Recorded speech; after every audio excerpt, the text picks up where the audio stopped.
Step away from the car. The command cuts through the lot. That Lexus isn't yours. Officer, I own this vehicle. I can prove it. You own it? Officer Brian Keller grips the collar of the man behind the wheel and yanks him out. A black man in a 60-grand Lexus in Westbrook?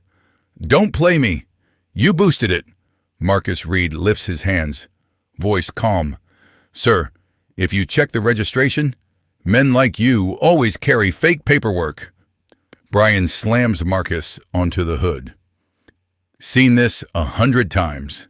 The metal vibrates beneath Marcus's cheek. A small crowd gathers, drawn like it's free entertainment. A teen hits record on her phone and giggles. A guy in a navy suit pauses, gives Brian an approving nod, like he's watching a hero at work. No one questions the officer. Every eye suspects the black man. Brian snaps the cuffs shut and grins. Easy collar, good stats. Another day that feels like a win. He has no clue that the man he just accused of stealing his own car sits on the state's highest bench. Marcus Reed is a justice on the Ohio Supreme Court. And in 52 minutes, every person who watched this will scramble to apologize, to explain, to beg. They just don't know it yet. But this story doesn't truly begin here. It starts 10 minutes later and decades ahead, in a courtroom that technically hasn't happened yet. In that courtroom of the near future, Brian Keller sits at the defendant's table. His hands tremble on polished wood. Sweat trails down his temple. No badge, no gun, no confident half-smile. Across from him, a judge stares down from the bench. Marcus Reed, the same man Brian shoved against a hood, the same man he called a thief. That moment is close now, ticking toward him, 52 minutes away. But in this grocery lot, all Brian sees is another easy arrest. Another black driver who doesn't belong. Another scenario he's convinced he already understands. Marcus lies face down on the hood of his own Lexus. The metal is cold now. His shoulders burn. His wrists scream against the cuffs, but his mind is sharp, organized. He starts counting violations like beads on a rosary. 1, no stated probable cause. 2, no chance to show identification. 3, unnecessary physical force without threat. He hits 14 by the time Brian finishes the pat-down. By sunset, that list will reach 18. Inside the supermarket, a woman checks her phone near the cereal aisle. A notification hops up, share location request from Marcus. Her brow furrows. Her husband never sends that unless something is wrong. Her name is Lauren Reed. She spent 25 years as an FBI special agent. She's managed hostage standoffs in 3 countries, talked down barricaded shooters, briefed congressional committees. Right now, every instinct screams. She leaves her half-full cart, walking briskly toward the exit. Her stride is controlled, the measured pace of someone who knows panic gets people killed. Through the sliding glass doors, Lauren scans the parking lot.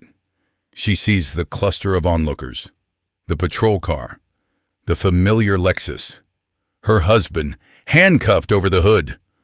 Her hand automatically finds her phone. She doesn't sprint, doesn't shout, doesn't give anyone an excuse to say she's emotional. She taps the camera and hits record. Lauren Reed learned one rule long ago. Documentation wins, outrage loses, evidence is everything. She's got 1.4 million followers from true crime podcast spots. That audience won't matter yet, but the live feed will. In just under an hour, 2.3 million people will watch Brian Keller's career implode in real time. The countdown is already running. Rewind. 20 minutes before the cuffs, 20 minutes before Marcus's cheek hits metal, 20 minutes before Brian makes the worst decision of his professional life. Marcus pulls into the Westbrook Plaza lot on a gray Saturday afternoon. The sky is heavy, overcast, making everything feel a little more weighted than it should. He finds a space near the doors and texts his wife. "Scored a front row spot. Take your time," he writes. Lauren replies with a heart emoji and a line about finally having a normal weekend. No case files, no draft opinions, no FBI briefings, just groceries and maybe a movie. Marcus smiles and opens a document on his phone. 72 hours remain. The ruling is due Tuesday morning. A decision that will fundamentally rework police accountability across Ohio. Paragraph 52 stares up at him. Qualified immunity doesn't shield deliberate abuse of power. He typed those words 3 weeks ago, unaware he'd soon embody them. A patrol car glides into the lot. Officer Brian Keller automatically scans the rows of vehicles. 11 years on the job. Twice named Officer of the Year. Poster boy for recruitment brochures. His gaze snags on the Lexus. Sleek, tinted windows, chrome details. Price tag pushing $60,000. The sort of car he expects in gated suburbs. Not outside a discount grocery in this pocket of Westbrook. Then he notices the driver. Black male, late 50s, sitting quietly, focused on his phone. Brian's teeth clench. Something doesn't line up, he tells himself, in his mental playbook. This combination is always suspicious. High-end car, wrong driver, wrong neighborhood. He thinks of stolen vehicles, drug drops, gang money masquerading as comfortable middle-class life. He taps the plates into the computer. The system chirps back in seconds. Lexus registered to Marcus L. Reed, address in Whitmore Heights. No warrants, no alerts. Clean record. Brian frowns, runs it again. Same thing. Clean. He decides he trusts his gut more than databases. Databases get tricked. People forge registrations. He parks behind the Lexus and steps out. Marcus glances up from his phone, familiar unease tingling in his chest. He rolls down the window, voice steady. "Officer, good afternoon. Is there a problem?" Brian ignores the greeting. "License and registration." "Of course." Marcus moves slowly. "Clearly." "I'm reaching into my glove box now. The registration's inside." "Stop!" Brian's hand shifts toward his holster. "Step out of the car first." Marcus hesitates. "May I ask why?" "I said out now." "Officer, I'm happy to cooperate," Marcus says. "I'd just like to understand." He opens the door carefully, keeping his hands where Brian can see them. This choreography is familiar, passed down like grim folklore. Every black man in America learns it. How to be visibly harmless. How to survive. Marcus stands beside the Lexus. "My wallet is in my back pocket. Is it okay if Hands on the car! Don't move!" Marcus complies, palms pressing onto the warm hood of his Lexus, the car he bought years ago with his own money, now treated like stolen property. A passerby notices the tension and slows. She lifts her phone, thumb-tapping record like it's second nature. She can't be more than 19, hoop earrings, neon nails, cropped sweatshirt. There's no fear in her expression, just fascination. "Yo, this is crazy," she mutters, mostly for her followers. More people drift closer. A couple with a cart pauses. A man in a blazer stops dead in the lane. Someone chuckles under their breath. Brian sees the glowing screens. He squares his shoulders, adjusts his stance. Let them film. He's the department's golden boy. Sir, this vehicle was reported stolen, Brian announces, projecting his voice for the audience. Marcus doesn't flinch. That's not possible. This is my car. I've owned it for 6 years, Brian snorts. They all say that, every time. If you'll just check the registration. I don't need paperwork, Brian snaps. I need you to explain why you're sitting in a $60,000 car in a neighborhood like this. The phrase, a neighborhood like this, hangs in the humid air, loaded. People hear it. Some nod, some smirk. A woman whispers to her husband, he's got a point. No one questions the premise. No one asks why a black man in a nice car requires justification. No one interrogates what a neighborhood like this actually means. Marcus draws in a measured breath. Officer, my name is Marcus Reed. I live in Whitmore Heights. My wife's inside shopping. If you'd like to verify... Whitmore Heights? Brian laughs, incredulous. That's a pricey area, very exclusive. How does someone like you afford Whitmore Heights? As someone like you lands with the force of a slap. The teen's live stream catches every word. Comments start pouring in. Lamau, he big mad. Cop just doing his job. Why can't dude just show ID? Bro guilty till proven innocent FR. Marcus says nothing. He's learned that talking rarely helps in these moments. Only time, documents, and the slow-turning gears of the legal system make any difference. Brian isn't chasing justice right now.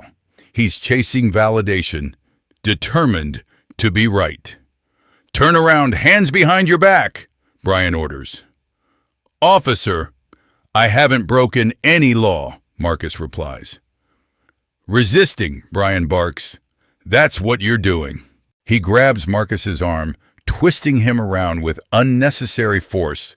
The cuffs bite down. Too tight.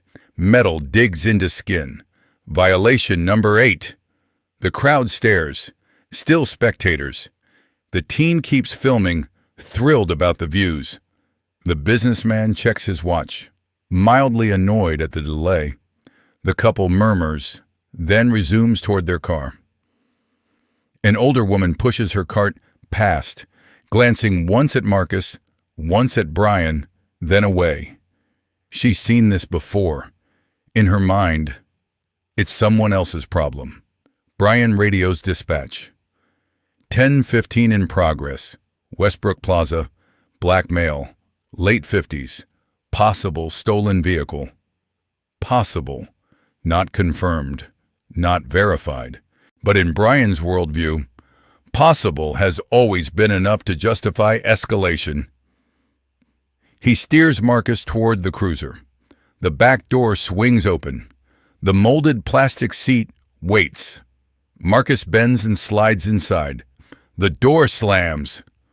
Through the metal mesh divider, he sees Brian basking in the crowd's approval, smiling, nodding, milking their praise. Marcus rests his cuffed hands on his knees. His wrists throb, shoulders ache, but his mind zeroes in.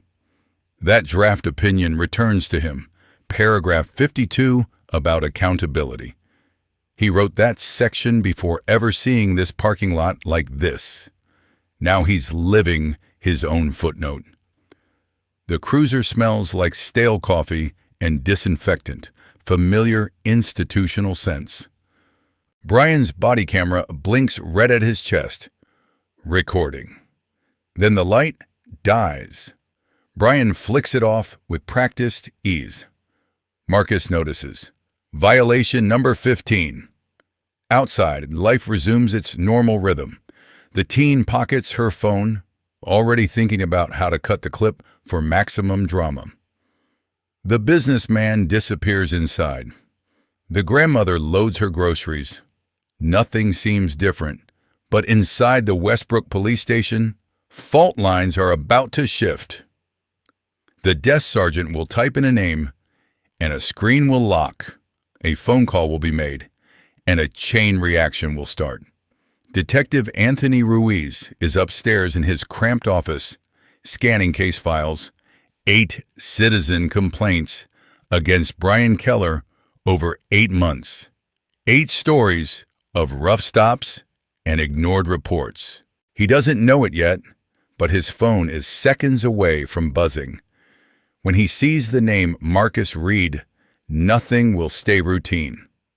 The machinery of justice usually crawls, grinding forward inch by inch. Today, it's about to surge. Brian checks his rearview mirror and smiles to himself. Good arrest, clean stop, textbook in his mind. Another stat on the board. Another story to brag about at the bar. He has no idea his career is now on a countdown, measured in minutes, not years. 52 of them. And shrinking. The Westbrook Police Department squats at Madison and 5th, red brick, waving flag, a building designed to look like justice while often delivering something else entirely. Brian pulls into the back lot and escorts Marcus through the rear entrance. Fluorescent lights buzz overhead. The air smells like industrial cleaner mixed with burnt coffee. At the front counter, Sergeant Donnelly glances up from his computer. 30 years on the job. He's seen almost everything and rarely startles. "What have we got?" he asks. "Stolen car," Brian answers. Guy insists it's his. Name's Marcus Reed. Donnelly types the name into the system. The computer churns for a second, then freeze. He frowns while Zanai tries again. Same result. System lock. "That's odd," he mutters. "What?" Brian asks, distracted, already thinking about paperwork phrasing. Systems acting weird. Donnelly picks up the phone and dials an internal extension. "Captain, you'd better come downstairs. We've got a situation." Brian doesn't bother listening. He's filling out the standard arrest form. Autopilot engaged. Routine collar, he tells himself. Nothing special. He's already planning dinner, pizza, maybe wings, definitely a beer or 3. Upstairs, Captain Leonard Hayes answers the call. His face shifts as he hears the name. His chair creaks as he sits back hard. For 3 years.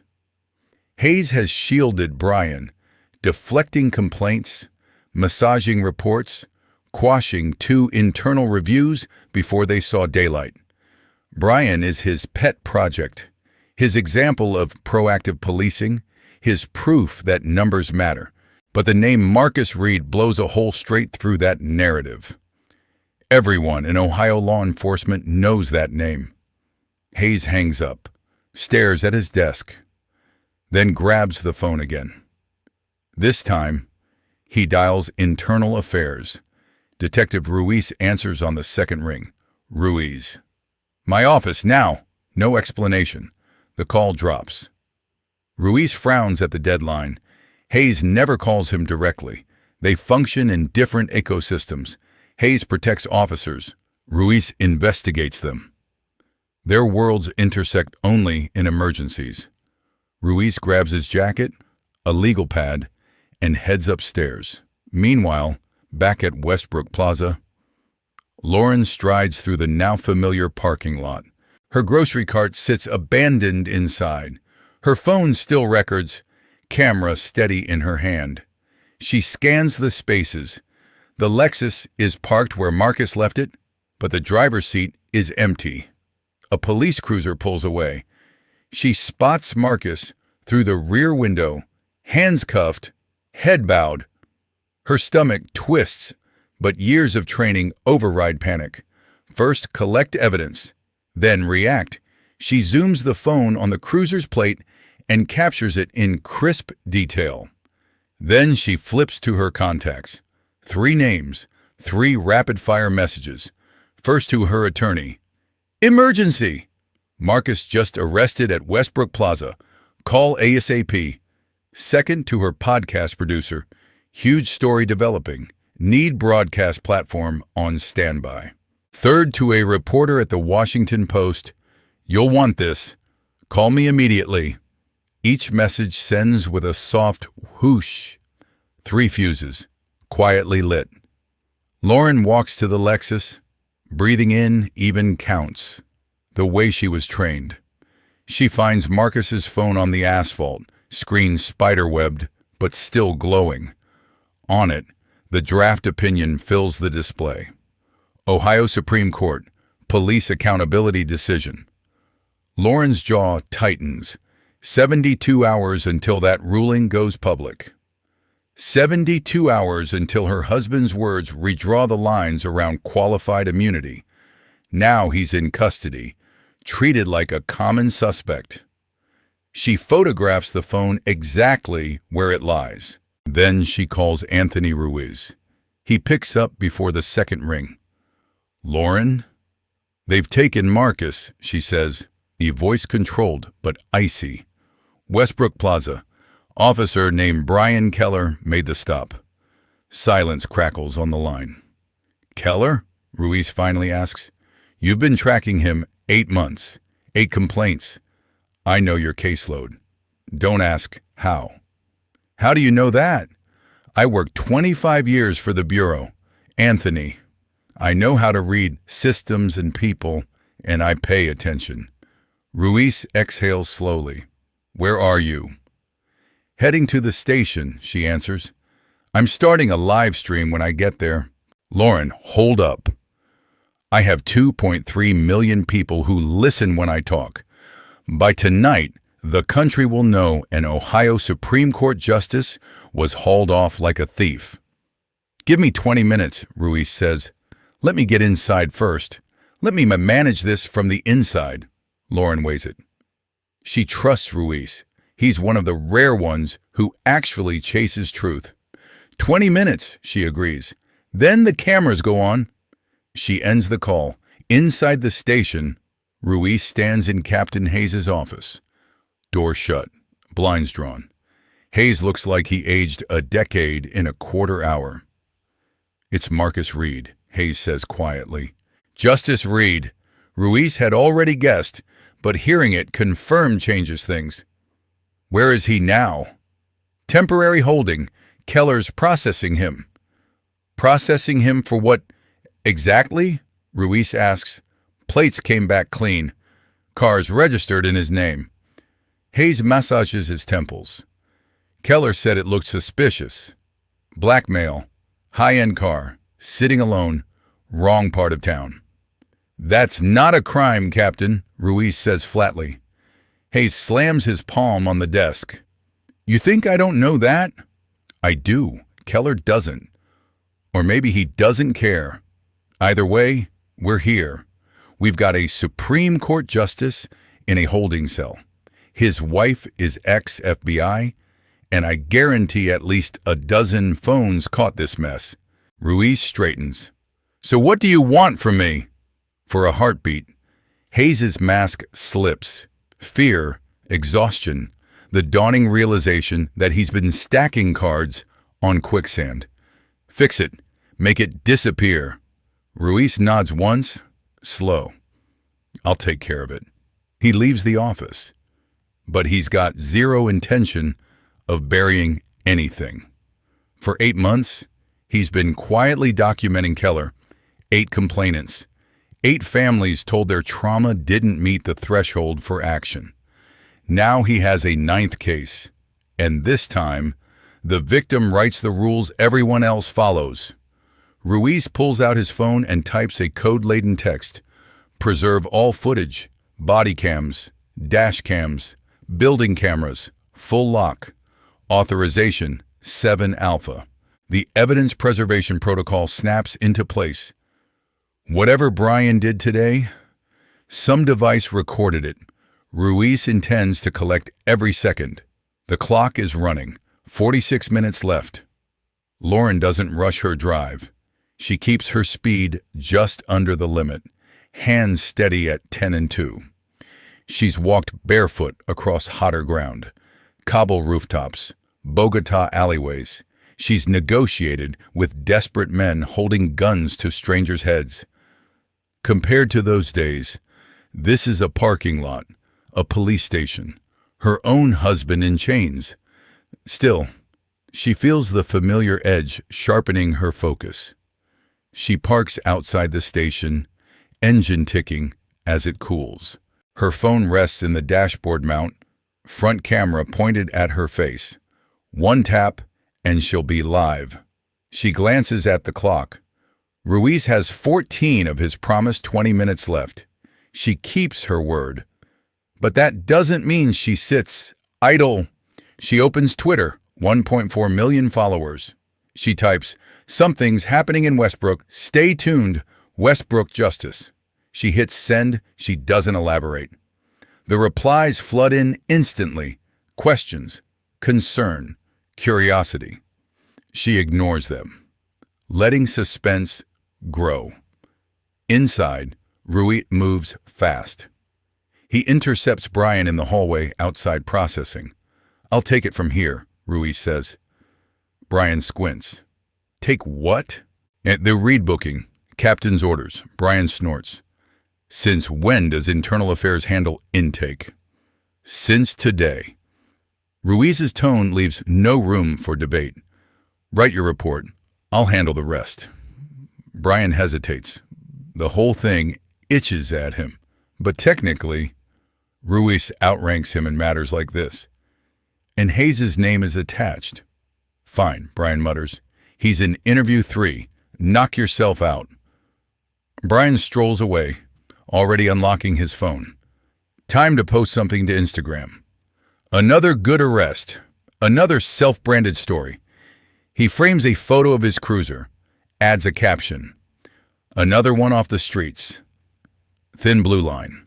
Throws in a flexed bicep emoji. Hits share. In 3 minutes, he racks up 40+ likes.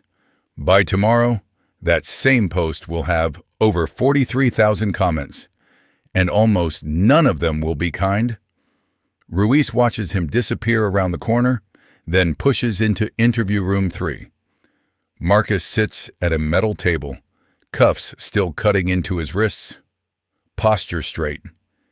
His expression is composed, but his eyes track every movement. "Justice Reed," Ruiz says quietly.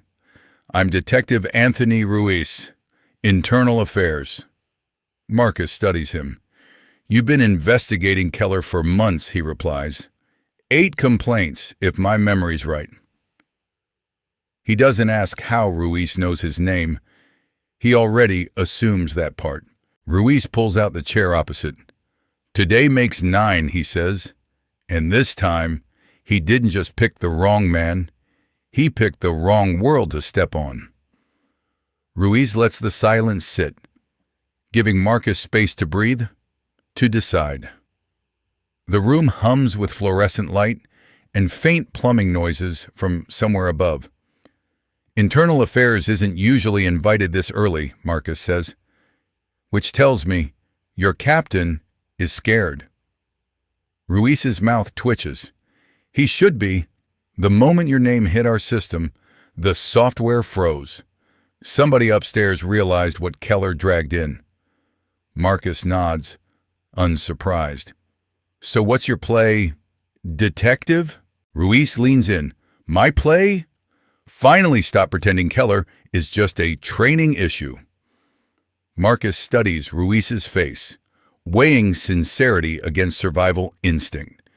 He's sat across from hundreds of attorneys, cops, and witnesses. He knows practiced lies. This doesn't feel like one.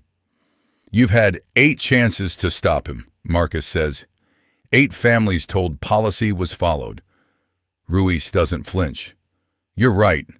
I joined this job too late for most of them, but I'm early for you." Marcus huffs a humorless laugh. "You understand this will not be contained to Westbrook." Ruiz nods. "I'm counting on that, actually."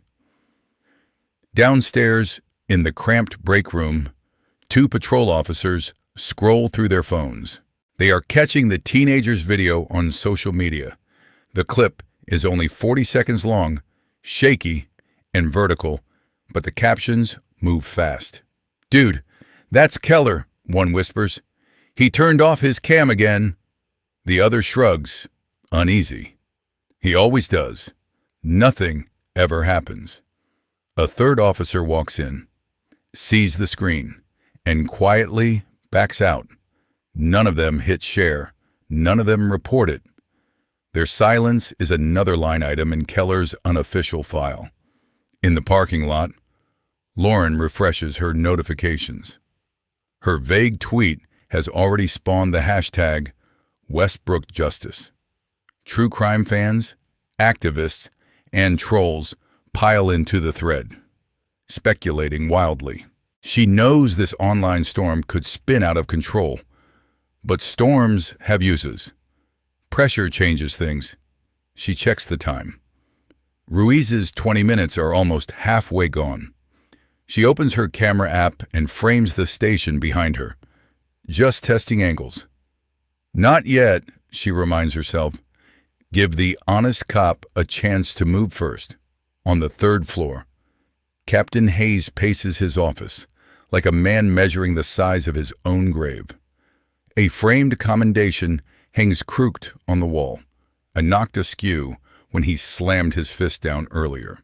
He stares at Keller's personnel file spread across his desk, commendations on one side, buried complaints on the other. The stack of praise is thicker, the stack of harm is heavier. If this spirals, reporters will dig. His name will appear before Keller's. That terrifies him more than any protest. He considers his options. Blame the system glitch, pretend ignorance, quietly nudge Keller to another department. It's worked before with other men. Then he imagines Lauren Reed speaking into a camera, listing dates, badge numbers, decisions he signed. He pictures Marcus on the bench, is citing case law with his name in the footnotes. There's no clean exit this time. Hayes sinks into his chair, suddenly feeling every year of his career. For the first time, he wonders if protecting Keller was ever worth the risk. Back in interview 3, Ruiz slides a recorder onto the table but doesn't press start. "Off the record for now," he says. "I need context, not a soundbite." Marcus inclines his head. "Context is what you've been ignoring for 8 months." Ruiz accepts the jab. "Fair. Start with the day. Walk me through every command Keller gave you." Marcus closes his eyes. Rewinding. "He began with an assumption that my presence in my own car was evidence of a crime." Ruiz lifts his pen. "Go on." Marcus details each step, the demand to exit before providing ID. He notes the hand on the holster, the escalation when he asks simple questions. He describes the cuffs, the tightened metal, the moment the body cam light blinked off. Ruiz writes quickly, jaw tightening with every violation. "He claimed the vehicle was reported stolen," Marcus says. "I've never filed such a report. I've owned that Lexus for years."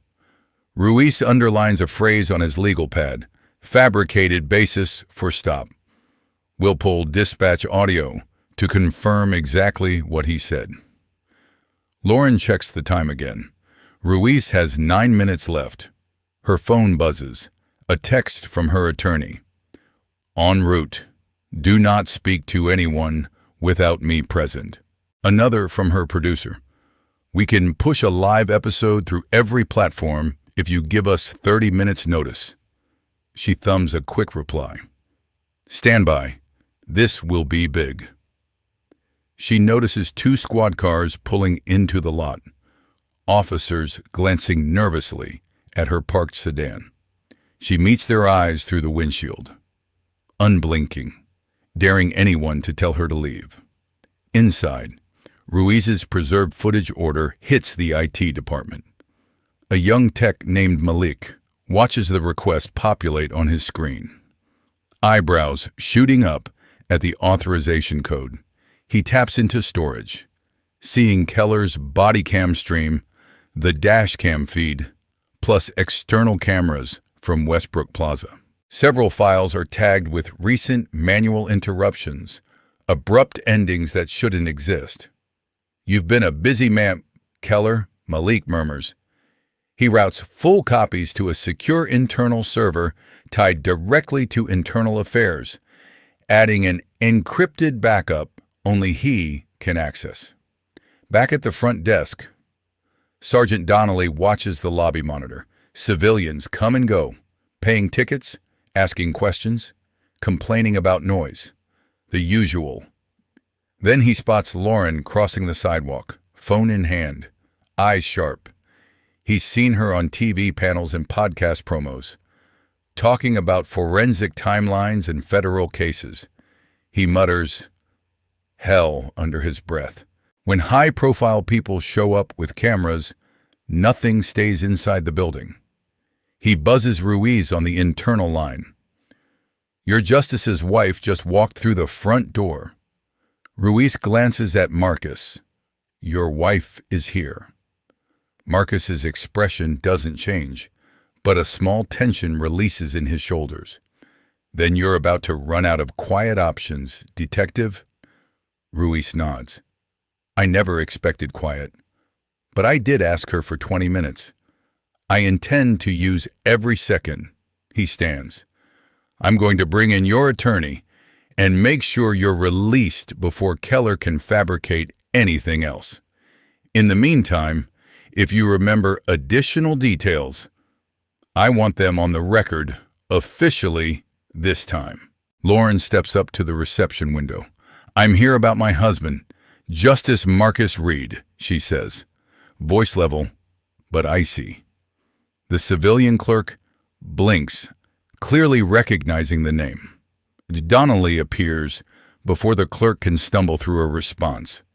"Mrs. Reed," he says, using his most professional tone. "Detective Ruiz is speaking with your husband now." "Good," she answers. "My attorney will be here in 3 minutes.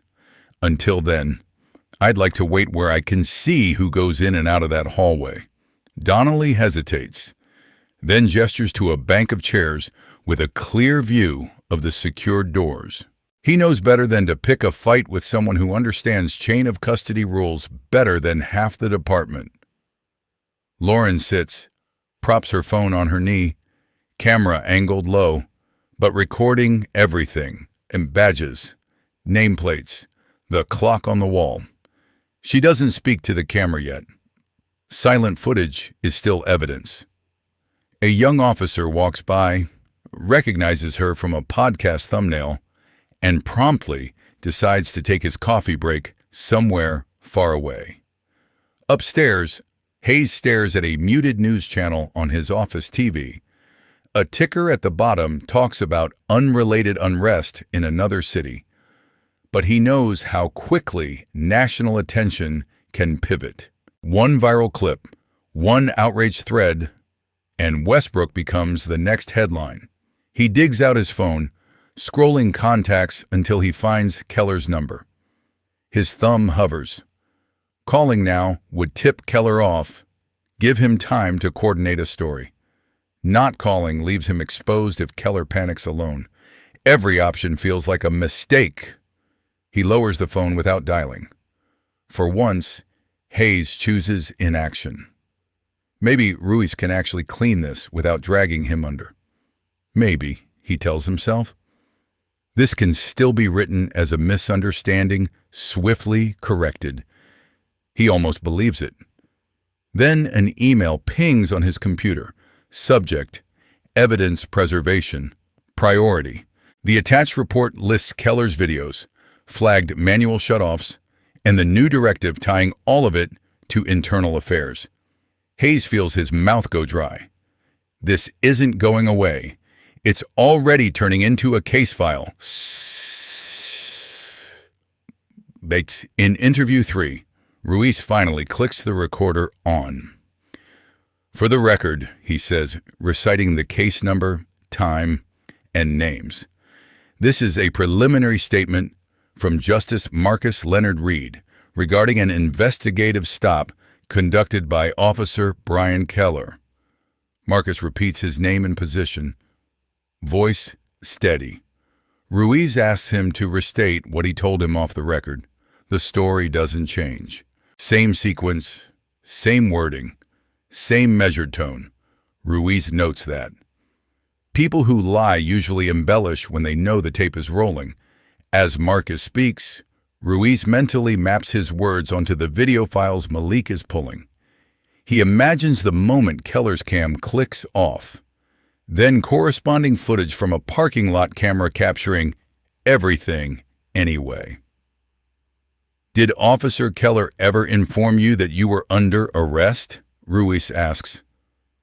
Only after I questioned his reasons for detaining me, Marcus replies.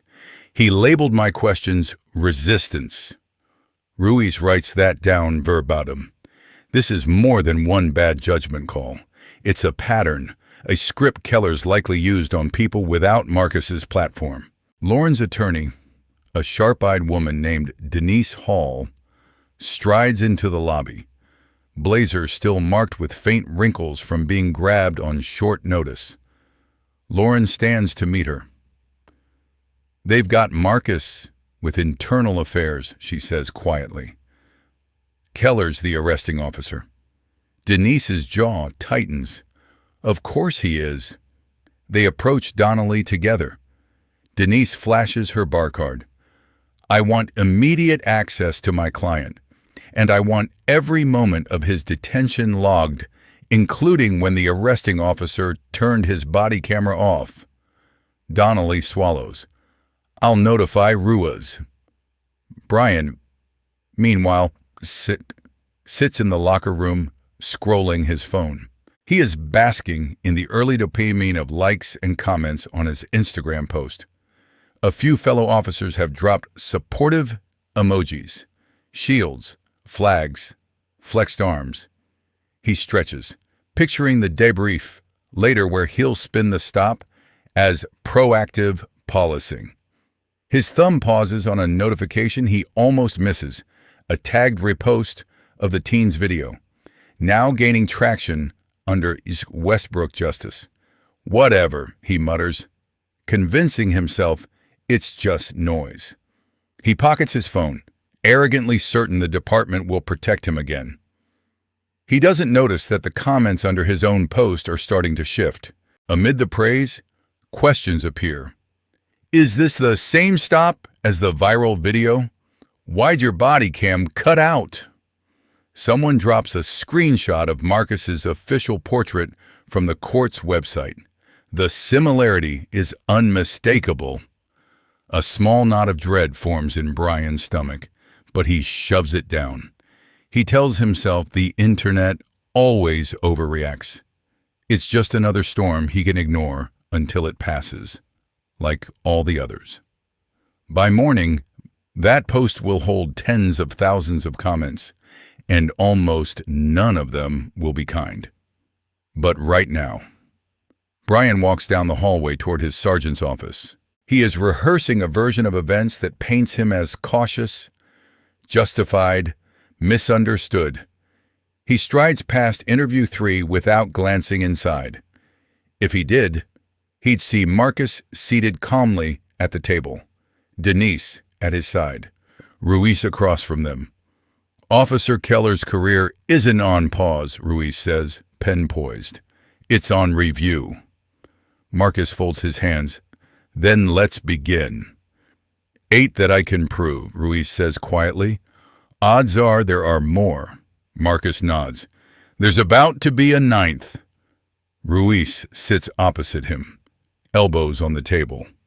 I know, and I need you to trust me for the next 30 minutes. Marcus arches a brow.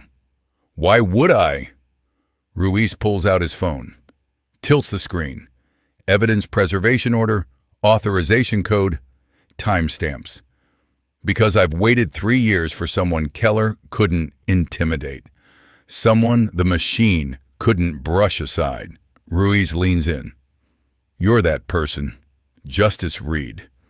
If you give me 30 minutes, I'll hand you everything you need to end his career for good and maybe crack open this whole department.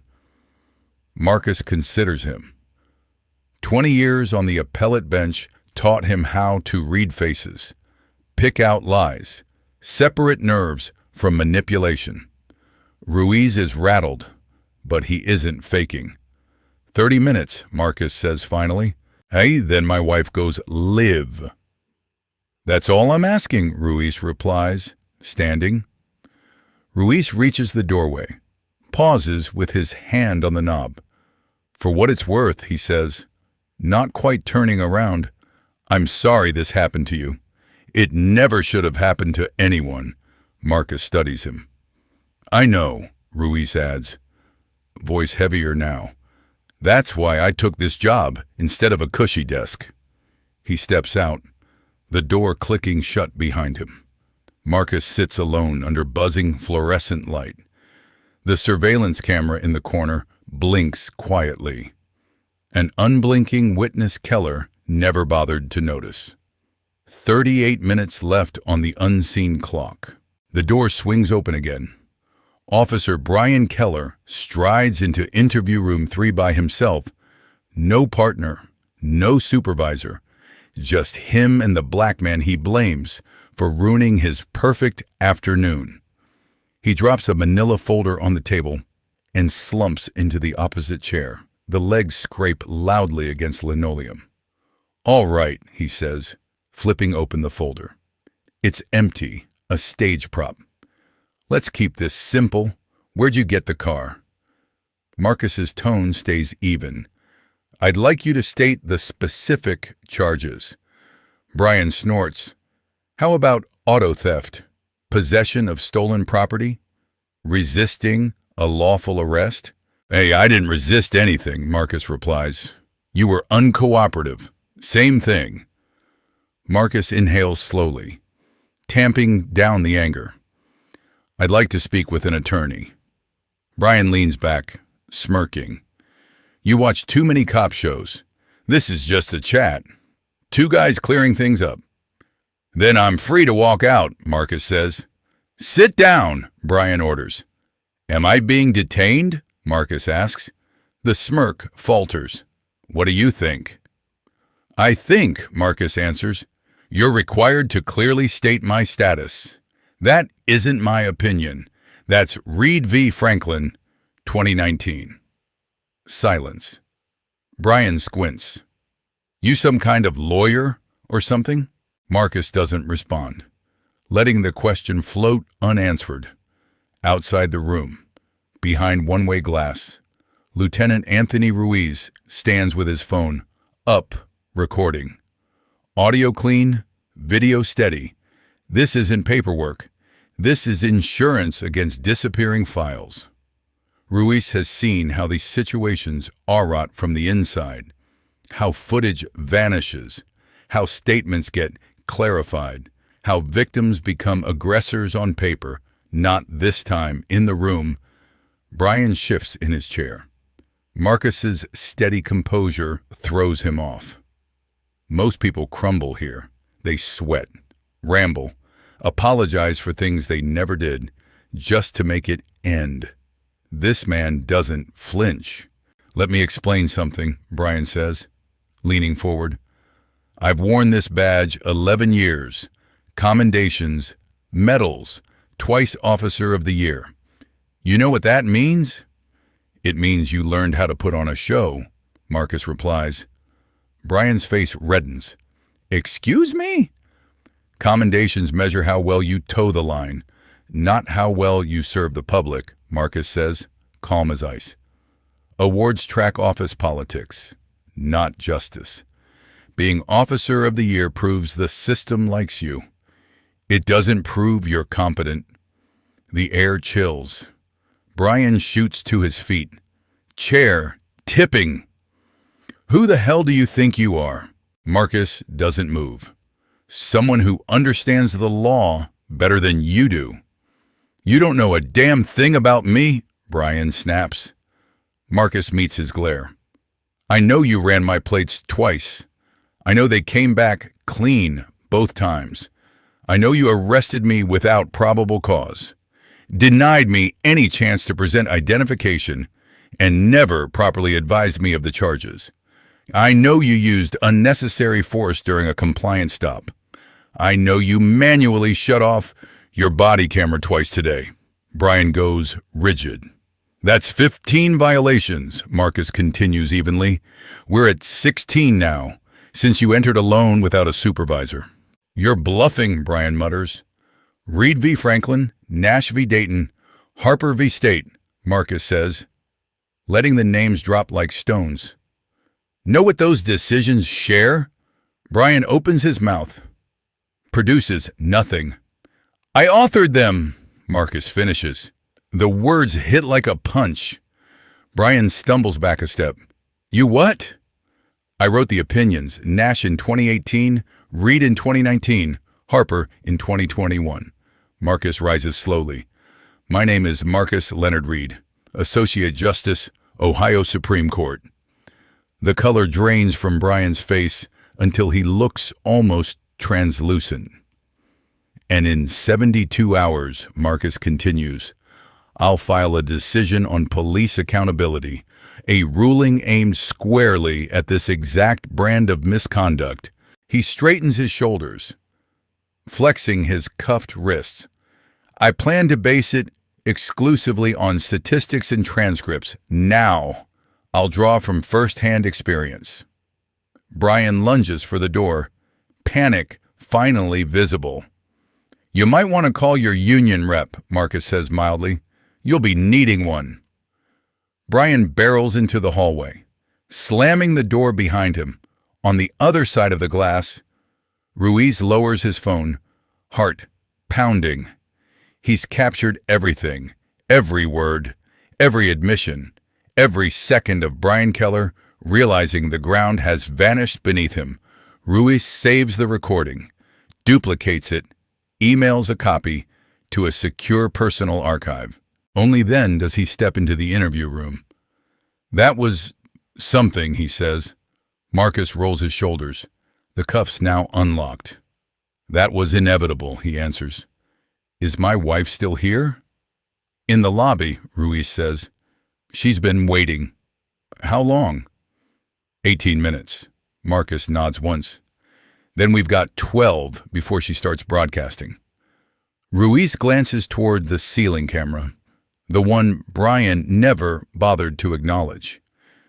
What do you want to happen in those 12 minutes? Marcus looks straight at the lens. I want a copy of that video, Keller's full personnel file, and a podium in front of every camera outside. I intend to talk. Ruiz smiles faintly. I can work with that. 24 minutes left. The door opens again. Captain Leonard Hayes appears, complexion chalky, hands unsteady. Justice Reed, he begins, voice thin. We've had a misunderstanding. You're free to go. Marcus stands. I'll require written documentation of my detention. Start time, end time, stated cause. Of course, Hayes says quickly. We'll have someone prepare paperwork. Detective Ruiz can... Marcus cuts in. I saw him behind the glass. Hayes stiffens. He hadn't realized Ruiz was observing. He hadn't realized anyone outside his circle knew. The room feels suddenly smaller, walls inching inward. Lieutenant Ruiz is with Internal Affairs, Hayes says, grasping at protocol. This is a patrol issue. Captain, Marcus replies, tone like gravel. Either Ruiz stays on this, or I call my attorney and the Attorney General within the hour. Your choice. Hayes swallows hard. Ruiz it is, he manages. Marcus walks out with measured steps, spine straight as a rail. In the corridor, he passes Brian.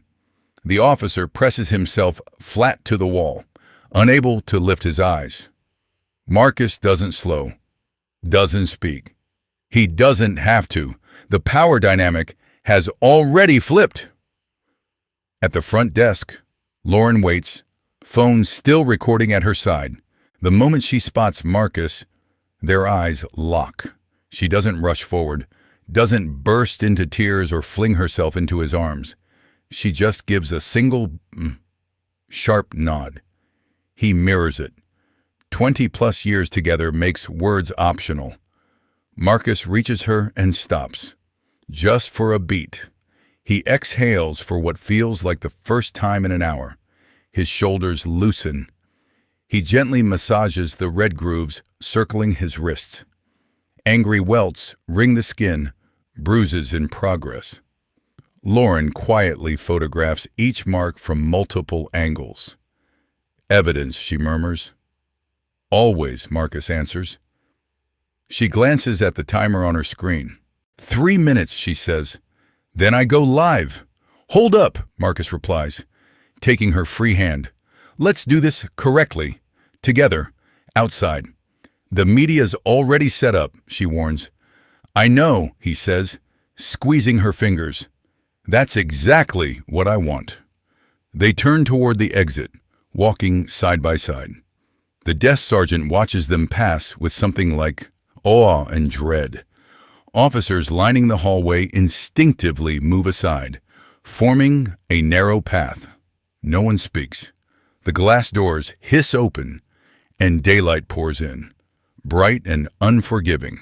Outside, the soundscape shifts, camera shutters, shouted questions, the hum of broadcast equipment. Marcus pauses on the threshold, taking it in. This is the hinge moment, he realizes. The pivot point. The instant where his personal humiliation becomes something public, expansive, dangerous, especially for people who look like him. They step out together. The parking lot is no longer just a strip of asphalt. It's a makeshift press plaza. News vans crowd the curb, satellite dishes pointed skyward. Reporters flank portable lights. Camera operators track every movement. Lauren's calls and texts did their work. Marcus walks towards the cluster. Lauren, half a step behind, her phone now streaming live. The viewer count spikes. 10,000? 50? 200? Sir! A reporter shouts. Can you tell us what happened in there? Marcus raises one hand. The noise softens to a buzz. My name is Marcus Leonard Reed, he says, voice ringing clear across the lot. I am an Associate Justice of the Ohio Supreme Court. 30 minutes ago, I was arrested in this parking lot, accused of stealing my own vehicle. A wave of shock rolls through the crowd. Microphones push closer.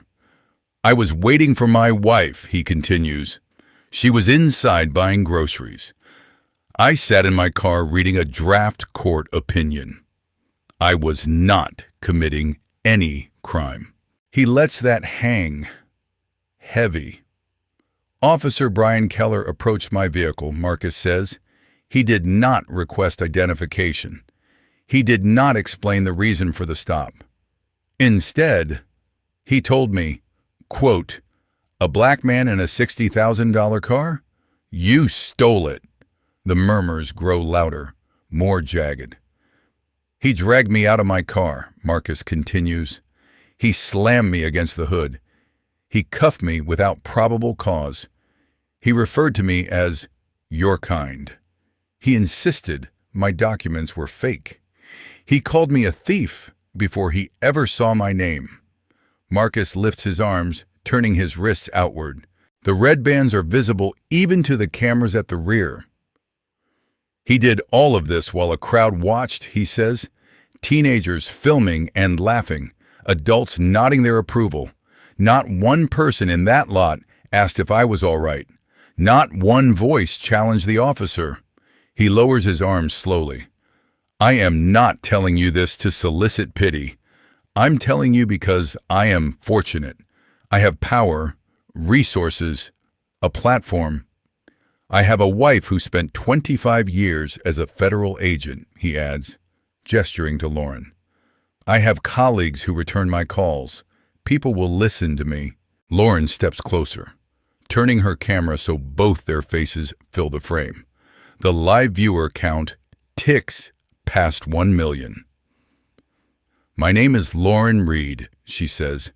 I served as an FBI special agent for over 2 decades.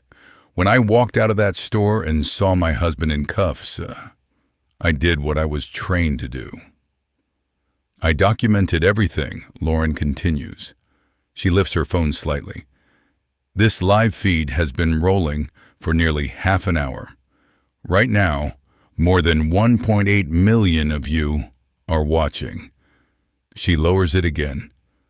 But this isn't the only record. There's more. The crowd leans in.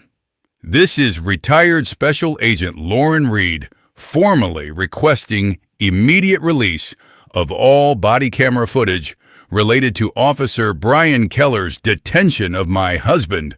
A voice cuts through from behind them. That particular footage doesn't exist. Everyone turns toward the station doors. Lieutenant Ruiz steps out, a thick folder tucked beneath his arm. Officer Keller's body cam was manually shut off twice during today's encounter, he says, projecting his voice. I have the internal logs.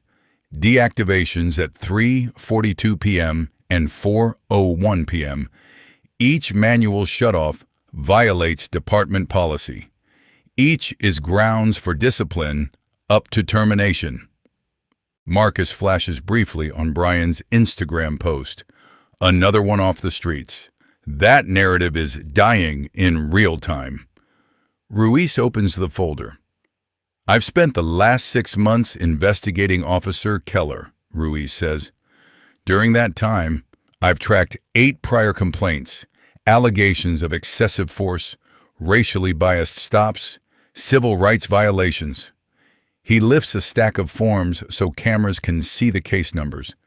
Every one of those complaints was closed without meaningful action. Every one was quietly shelved by leadership. He glances back towards the building. Through the glass, Captain Hayes stands frozen, expression gray. The pattern is undeniable, Ruiz continues. Keller aggressively targets black drivers in higher-income neighborhoods. His rate of citizen complaints is tribe the department average, Ruiz says. His documented uses of force are 4 times higher than any other officer in his precinct. He sets the folder on the hood of a patrol car. That pattern stops today. A reporter edges forward. Lieutenant Ruiz, are you alleging a cover-up? I'm stating there's a pattern of misconduct, Ruiz replies, and a pattern of it being ignored, or worse, protected. He looks straight into Lauren's live stream. 8 people came forward and were effectively told they didn't count. Today, Ruiz says, turning back to Marcus, the 9th complaint belongs to a Supreme Court justice. Suddenly, the system can't look away. He nods toward Marcus. Justice Reed, I'm sorry this happened to you, but I'm grateful it unfolded on camera. Because now, everyone can see what some of us have been trying to expose for half a year. Marcus inclines his head. Lieutenant Ruiz, thank you for believing those first 8 citizens even when no one upstairs wanted to hear them. The live viewer count passes 2.3 million. A reporter raises her mic.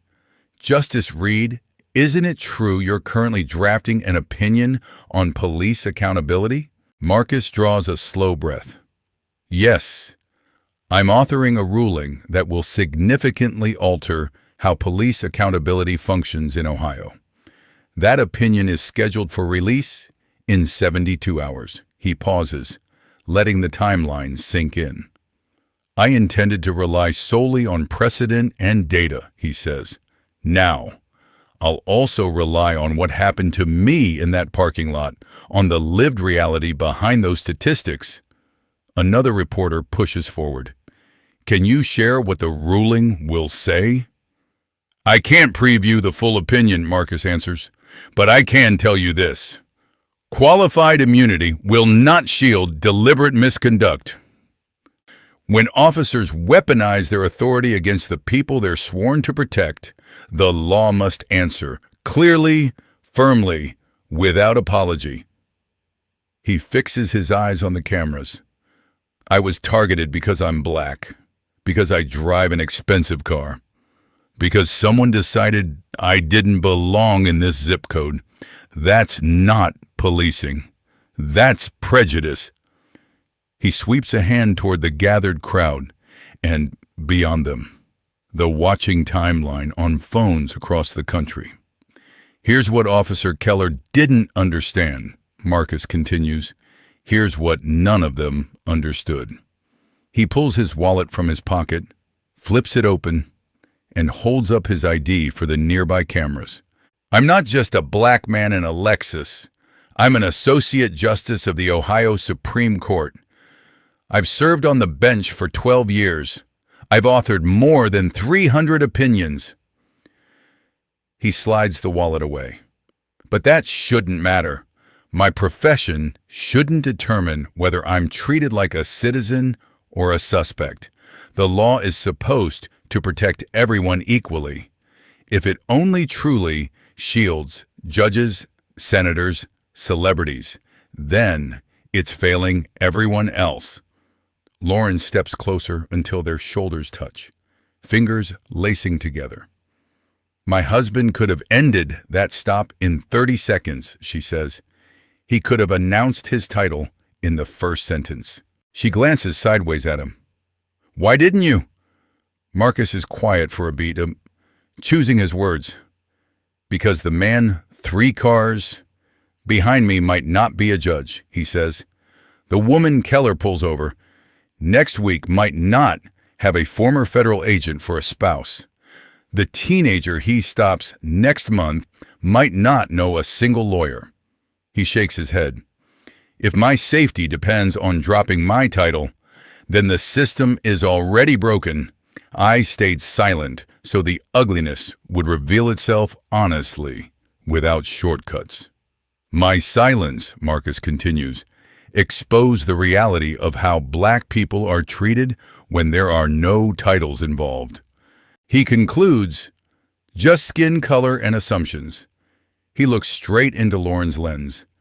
You're all seeing what it looks like when no one speaks up.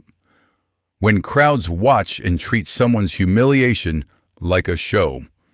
When officers lie and commanders bury the evidence. He lets the words settle. Well, now you're watching. Millions of you. What you do with that matters far more than what happened to me alone. Inside the station, Brian stares through a narrow window at the scene unfolding outside. His phone hasn't stopped vibrating. He finally checks it.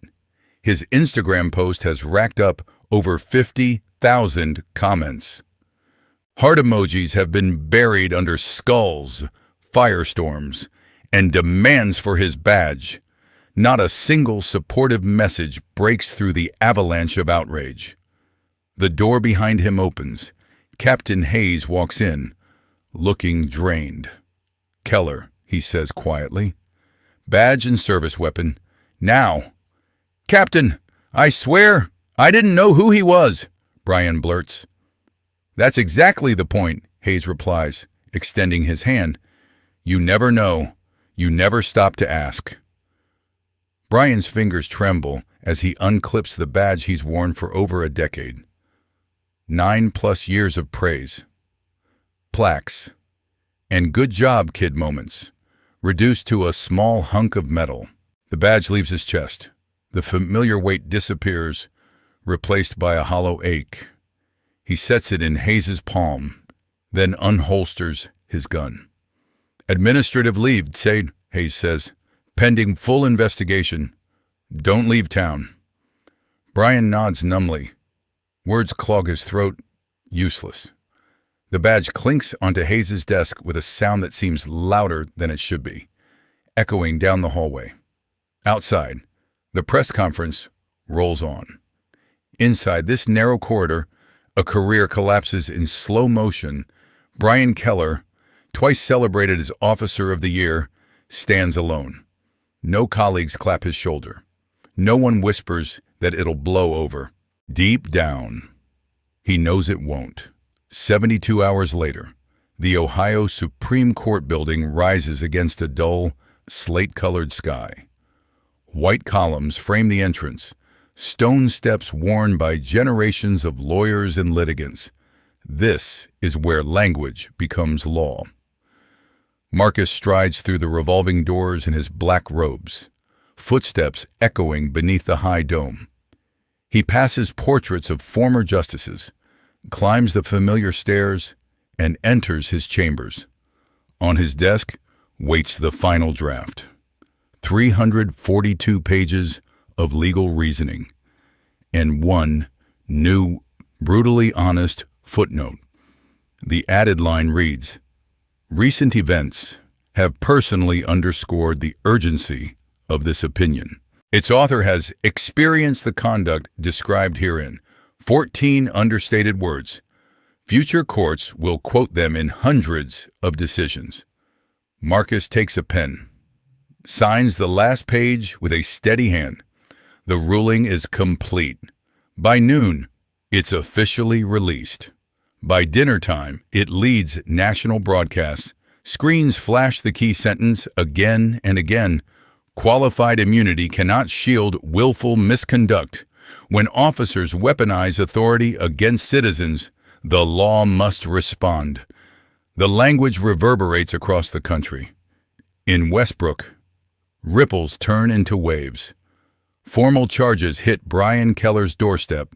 3 days later, false arrest, deprivation of civil rights under color of law.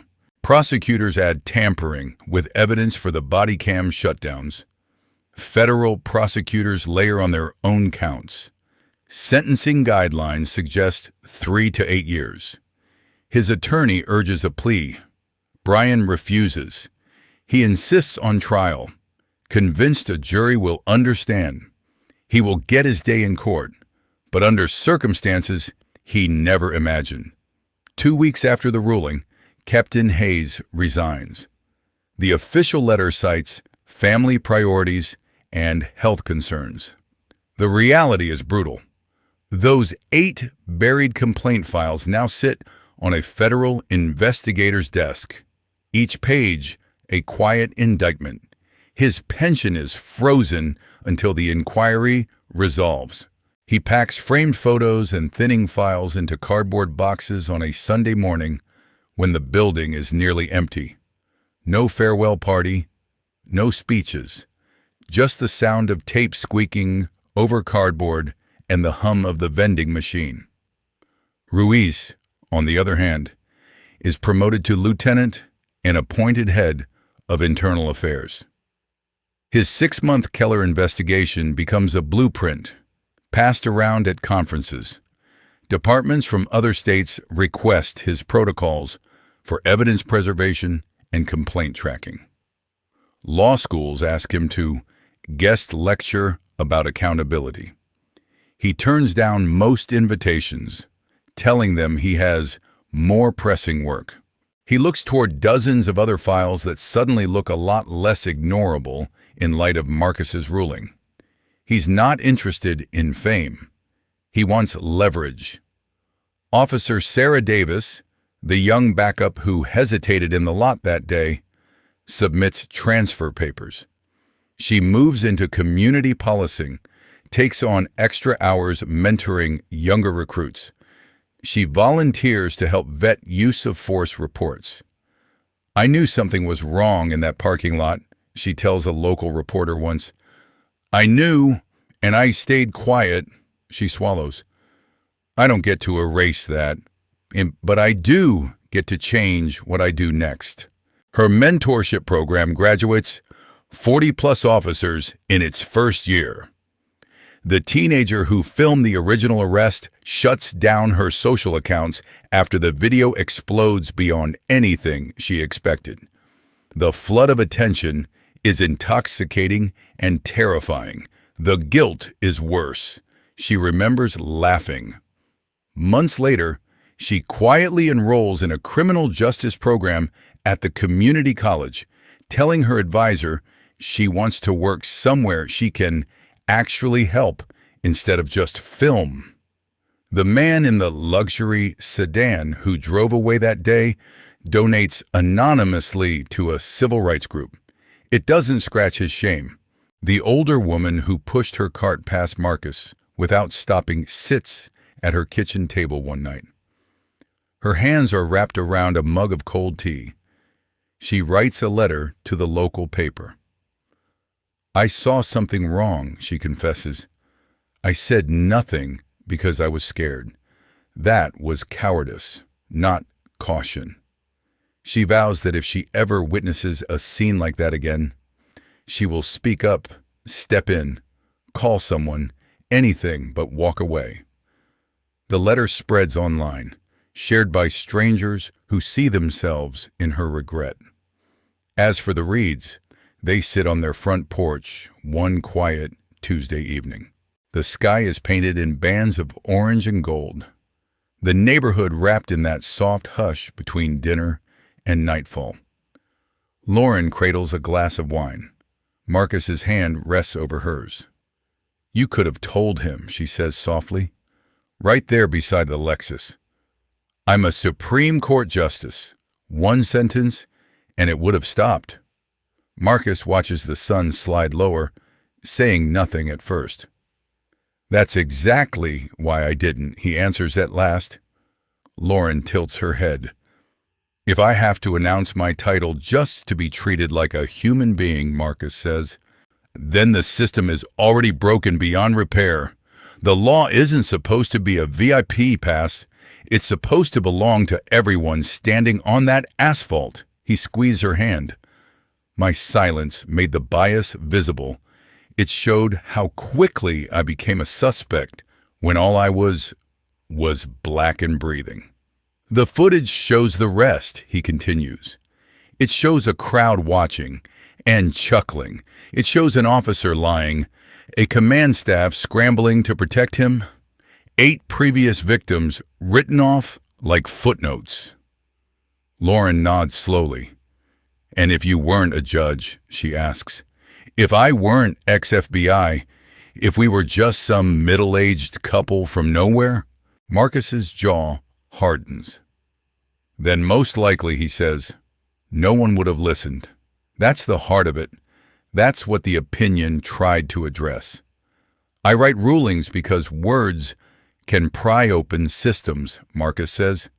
"Ruiz digs through files because evidence can strip away excuses. You hit record because video shreds denial."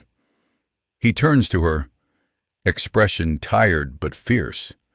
"But none of that matters if bystanders keep looking away, if they prioritize comfort over courage."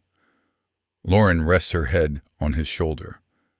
"So what's our job now?" she asks quietly. He stares out at the darkening street. "We keep paying attention. We keep documenting. We keep pushing. We don't stop," Marcus says, "until the system reflects the promises it's printed on." They fall into a comfortable silence as the sun disappears completely, leaving the street under soft pools of lamplight. A car glides past, a late-model sedan, windows down. Behind the wheel sits a young black man, maybe early 20s. Nice car, tight shoulders, eyes flicking repeatedly to his rear view. 3 vehicles back, a patrol cruiser follows, its light bar dark but presence undeniable. The young driver checks his mirror again, fingers tightening on the steering wheel. He eases his speed down 5 miles below the limit. He signals every lane change like he's taking a driving test. Marcus watches from the porch, remembering the feel of cuffs and cold metal. At the next intersection, The squad car turns left onto another street. The young man glances again, sees empty road behind him. He exhales, shoulders dropping. The sedan continues home. Inside, a small dashcam blinks. Quiet, constant, just in case, because that's still the reality they live in. A world where black motorists buy cameras the way others buy air fresheners. It is a world where driving while black isn't a phrase but a calculation. It is a world where safety depends too often on whether someone is recording, whether anyone with power decides to care. Maybe Aditi Marcus thinks something is shifting. Maybe Keller's fall matters. Maybe the ruling matters. Maybe one viral video, one stubborn lieutenant, one furious wife with a phone actually tipped the scale a fraction. Maybe the next time a cop spots a black driver in a luxury car, he'll hesitate, not because sudden enlightenment struck, but because he's worried about who's watching, about what happens if he's wrong. Because the cost of acting on prejudice has finally started to outweigh the comfort of getting away with it. Marcus stares down the empty stretch of road. Until this system truly changes, he says softly, more to himself than anyone. Someone has to keep watching. He feels Lauren's hand tighten around his. She follows his gaze to the intersection where the cruiser turned away. Porch lights flicker on up and down the block. A dog barks 2 houses over. Somewhere, a TV newscaster replays the parking lot footage yet again, cutting between Keller's face, Marcus's bruised wrists, and the text of the opinion. We'll keep watching, Lauren says. We'll keep teaching others to watch, too. Marcus nods. And maybe, he adds, one day we won't need cameras to prove we're telling the truth. For now, though, the lenses stay pointed. The phones stay ready. Ruiz sorts through new complaints with a sharpened eye. Davis mentors another academy class, teaching them what not to become. The teenager in criminal justice classes raises her hand a lot, asking questions older students don't consider. The grandmother's letter hangs on a bulletin board at the community center, a quiet warning from someone who blinked when it counted. Threads of change.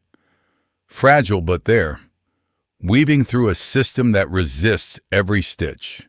Marcus looks at Lauren, then back at the street. Until the system changes, he repeats, someone has to be watching. His voice is almost a whisper now. Someone has to record. Someone has to speak up. Someone has to stand in that parking lot and decide they won't just scroll past someone else's worst moment. Lauren leans her head against his again. Then that's what we'll do, she says, for as long as it takes. The night deepens. Quiet, but not entirely peaceful. Somewhere across town, a rookie officer replays the Westbrook Plaza video on his phone. He is thinking harder than his training ever forced him to. Somewhere else, a judge in another state prints Marcus's opinion and circles that 14-word footnote. A law student highlights willful misconduct 3 times in neon yellow. A protest organizer drafts another flyer. A kid installs a dash cam using a YouTube tutorial. None of them know each other, but they're connected now by one afternoon in a grocery store lot. The story will be told and retold, trimmed, dramatized, misquoted. But the core won't change. A cop saw a black man in a nice car and assumed criminality. A system tried to smother the fallout. Cameras refused to cooperate. Over time, other headlines will push this one down the page, but the ruling will remain, cited, argued, built upon. Marcus understands how memory fades while precedent lingers. Still, he hopes people remember more than the viral moment. He hopes they remember their own role in the frame. Back on the porch, Lauren finishes the last sip of her wine. "You know this isn't the last time," she says quietly. "Not for us, not for anybody." Marcus nods. "But it might be the last time Keller does it," he answers. "Yeah, and maybe the first time some other officer thinks twice." A car door slams somewhere down the block. A porch light flicks on. The ordinary sounds of a neighborhood carry on, indifferent and yet forever slightly altered by what happened in that parking lot. The young man with the sedan pulls into his driveway 2 streets over, shuts off the engine, and sits for a moment, listening to the ticking of cooling metal. He glances at the little camera on his dash, then at his reflection in the rearview. He doesn't know Justice Reed's name yet, but he's seen the clip. He knows why he bought that camera with his first steady paycheck. He takes a breath, steps out into the night, and walks toward his front door. On the porch, Marcus and Lauren watch the empty road a little longer, as if expecting another cruiser to appear. None does. The night finally settles around them. "Until the system changes," Marcus says one last time, "someone has to be watching." He turns toward Lauren, eyes tired but determined. She squeezes his hand, grounding him. Inside their house, on a silent shelf, a printed copy of the opinion waits. It is ink on paper, words against history, a promise that what happened in Westbrook Plaza will not be forgotten. What happened to Marcus could happen to any of us. If you are over 65, you have probably seen more than your share of unbelievable stories on the evening news. But what happened to Justice Marcus Reed in that grocery store parking lot is more than a headline. It feels like something that could happen to a neighbor, a nephew, or even to you. One moment he is a respected judge, a parent, maybe a grandparent. The next, he is slammed onto the hood of his own Lexus, handcuffs biting into skin that has already lived through decades of struggle. For older Americans who remember segregation, redlining, and the long march of civil rights, Marcus's humiliation is a painful reminder. No matter a person's age or accomplishments, prejudice can still knock them flat without warning. The first lesson is simple and sobering. Dignity is not guaranteed, even to those who wear the robe of justice. It must be guarded and defended again and again. Cameras, courage, and the cost of silence. Many of you grew up in a world with no smartphones, no body cams, no live streams. If something ugly happened on a back road or in a parking lot, it stayed in the shadows. Today, one small phone in a steady hand can change the course of a career, a court case, even a state. Lauren, Marcus's wife, did what many of us hope we would do. She stayed calm, started recording, and called the right people. Detective Ruiz, tired of watching complaints die in dark file drawers, finally used his authority to lock down evidence instead of bury it. Yet the crowd in that first parking lot taught another lesson. Teenagers giggled. A businessman nodded along. An older woman pushed her cart past and said nothing. Most of us, at one time or another, have been that bystander who looks away and tells themselves it is none of my business. The second lesson is uncomfortable but clear. Cameras and honest officers matter, but so do we. Our silence, at any age, can either protect injustice or interrupt it. Real change is slow, but it still matters. If you have lived long enough to collect Social Security, You know that real change rarely arrives with one speech or one court ruling. It comes inch by inch with setbacks, frustrations, and a lot of waiting. Marcus's opinion from the Ohio Supreme Court, those pages of careful words, did not magically fix everything. Black drivers still buy dash cams the way other people buy air fresheners. Young men still tense up when a police cruiser appears in the rearview mirror. But some things did shift. Keller lost the badge he had misused for years. A captain who once protected him was forced out. Ruiz finally gained the power to investigate instead of being told to stand down. A young officer chose community policing over numbers, and a teenager who once laughed behind a phone enrolled in criminal justice classes, determined to be different. For older Americans who have watched laws change on paper while habits stayed the same, this story offers cautious hope. Every opinion written, every video saved, every person who decides, next time I will not look away, adds another stitch to the fabric of fairness we leave behind. The legacy in that parking lot. In the end, the story of Marcus and Lauren is about legacy.